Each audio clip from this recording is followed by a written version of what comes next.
តោះបងប្អូនអរនេះថ្ងៃនេះខ្ញុំមានកម្មវិធីមួយចែកជូនបងប្អូនមុនថ្ងៃដែលខែអញ្ចឹងណាកម្មវិធីសម្រាប់ download វីដេអូចេញពី YouTube ហ្នឹងហើយខ្ញុំប្រើកម្មវិធីមួយនេះហើយខ្ញុំនឹងតម្លើងតេស្តមើលបងប្អូនមើលផ្ទាល់ហ្នឹងហើយអញ្ចឹងបងប្អូនឃើញនេះសោះដែលខ្ញុំមានស្រាច់ហ្នឹងគឺយើងចុចតម្លើងអញ្ចឹងណាខ្ញុំនឹងដាក់នៅក្នុង channel ជូនបងប្អូនចឹងអត់ប្របាក់ទេខ្ញុំចុច click nick install មកចឹងកម្មវិធីនេះគឺយើងមាន key ហើយស្រេចហើយចុច finish មក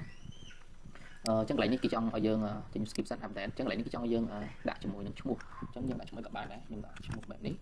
ហើយកូដគឺខ្ញុំសុំទាញមកចុចសិននេះជា key របស់យើងប៉ុន្តែខ្ញុំសុំបិទ key នេះឲ្យបងប្អូនចាំយកនៅក្នុង channel របស់ខ្ញុំព្រោះដោយសារខ្ញុំខ្លាចគេចាប់ចឹងគេផាសចូលមកអូខេចឹងយើងចុច register ចឹងគេដាក់ថា register field អូខេម្ដងទៀតបងប្អូន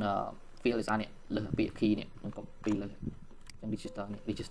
register success ឲ្យបងប្អូនហ្នឹងហើយខ្ញុំចុច OK មកអូខេកន្លែងនេះគឺកន្លែងយើងត្រូវ download នេះចឹងខ្ញុំតេស្តឲ្យមើលមួយបងប្អូននេះខ្ញុំចូលទៅ YouTube យើងចុចកន្លែង share នេះមកខ្ញុំ copy អូខេក៏ copy មកយើងផាក់មកវាអូតូហើយចឹងយើងសាក click download មួយមក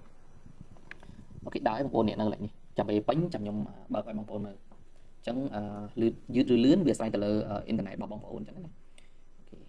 គេបងប្អូនដល់បាន30ជាង40ហើយអញ្ចឹងយើងរងចាំតែបន្តិចទៀតមកយើងប៉ុនអាចប្រើបានហើយមែនតើមានច្រើនបងប្អូនមាន record ទៀតអញ្ចឹងយើងអត់មានអី record screen កុំព្យូទ័រយើងអាចប្រើជាមួយនឹងកម្មវិធីនឹងសំខាន់គឺជា license អញ្ចឹងបើសិនជាយើងទិញក៏អស់លុយដែរនឹងគួរសមដែរអូខេបងប្អូនបាញ់ហើយតោះបងប្អូនឥឡូវបាញ់ហើយអញ្ចឹងខ្ញុំចុចមើល like folder នេះដែលយើងចុចនេះមកឃើញនេះបាញ់ខ្ញុំ play មើលបងប្អូន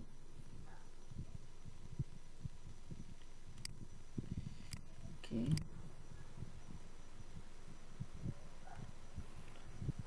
អូខេអញ្ចឹងយើង download បានជោគជ័យហើយបងប្អូនហ្នឹងហើយអញ្ចឹងអរគុណជម្រាបលាបងប្អូនអរគុណ